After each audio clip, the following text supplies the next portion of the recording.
Good afternoon, everybody. Uneducated Economist here. So I've had a lot of people ask me, what is it that we're supposed to do? Why don't you give us some useful information, some good advice? What is it that we're supposed to do to fix this system? And if you're asking those questions, then you don't understand that this is a cycle and that what we're going to go through is inevitable. There is no reversing course. There is no fixing the system. It doesn't work like that. Now, you really have to understand Cantillon's effect. If you read Cantillon's essay and just take in not like the outdated information about traveling on wagons and stuff like that, but take down the rooted laws of economics that are going to be in every historical case, how it is that nations rise and how they fall. And it is the same for everybody, no matter who it is or what the society is trying to accomplish or do. It doesn't matter who you vote for. It doesn't matter what the leaders are going to do or say. It doesn't matter. None of that stuff, because it's all cyclical. Now, what happens is from the flow of money. When new money comes into the system, and what that new money does is it drives everybody into luxuries, foreign imports, and then eventually the new money turns off and everybody falls into poverty. It happens the same over and over and over again. Every nation goes through the same situation when it comes to the rise and fall. Now, some nations get that wealth through mining operations and the selling of natural resources. Other nations do it from production. Some nations do it through war. Some nations have done it through the issuance of debt. When you think of the United States at one time was the most productive and lending nation in the world. We produced more and we lent out more than any other nation ever. Now, we consume more and we are in the biggest debt in the history of the world.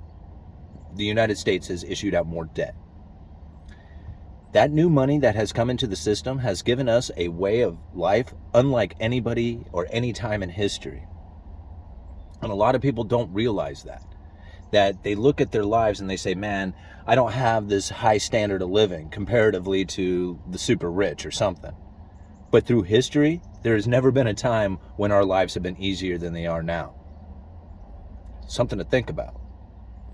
And now I know a lot of people will shake their heads and they'll argue with this. It doesn't matter. It doesn't matter whether or not you think that society should be different from what it is, or if we should be paid more, or if we should have more time off, or if we should have free medical, or if we should have free food. None of that stuff matters. It's not part of what it is that is going to happen. That is just part of the system that is now part of this cycle. Think about during the Roman times when they were handing out dole, like free food, and putting on a show. They were entertaining the people and appeasing them.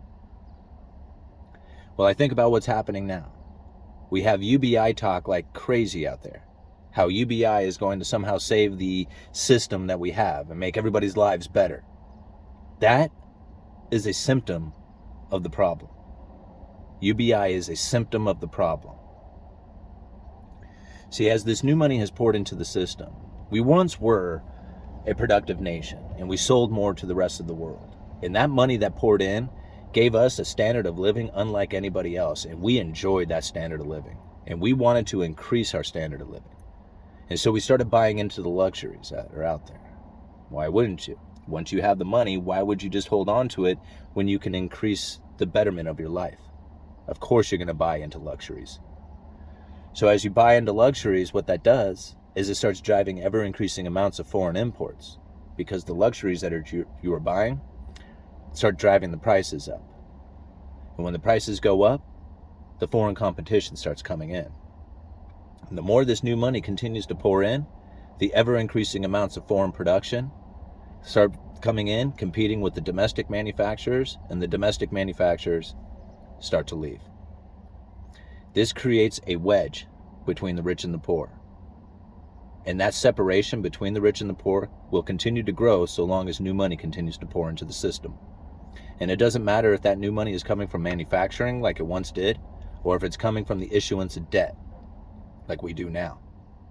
that new money pouring into the system will ever increase that wedge between the two classes, those who have and those who have not. And those who have not have to work ever increasingly harder to try and have. So it makes it very difficult on them as this continues. Now, as the new money starts to pour in and it drives in ever increasing amounts of foreign imports and driving out the domestic manufacturing, it's driving out all the jobs that go with it. So what are the people supposed to do to have any kind of living, let alone a better standard of living, if they have no job? Well, if the new money continues to pour into the system and you have a consumer-based economy like we do here, you have to produce a consumer. How do you produce a consumer? Well, you issue out a lot of debt. What if they're in debt saturation?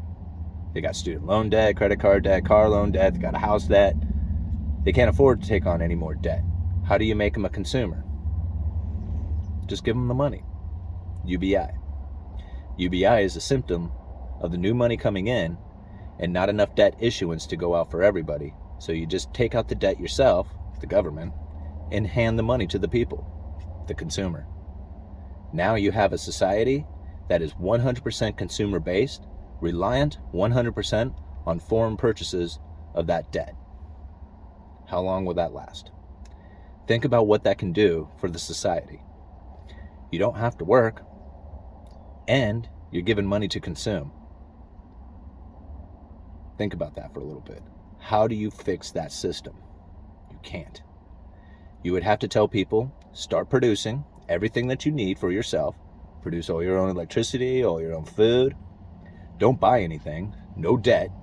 Relieve all your debt. Don't take out any more. Don't purchase anything. Buy everything used or do without. And save every dime that you have. Don't spend it. And work twice as hard as you do now for less. Now, if you can convince people to do something like that, then you might be able to reverse the course of this cycle. But it would only last as long as people built up their savings and then wanted to enjoy it. As soon as you start going into luxuries, the whole system starts to or the whole cycle, starts to take off, and that system that you had tried collapse. So there is no fixing this.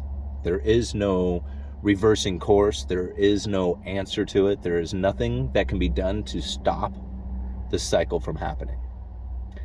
At some point, you will see the dollar bubble.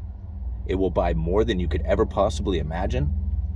Then it'll pop, and we'll all go into poverty. I hate to be the doomsdayer of it, but it's just the way it goes. And there's nothing you can do to stop this from happening. Uneducated Economist. You guys let me know.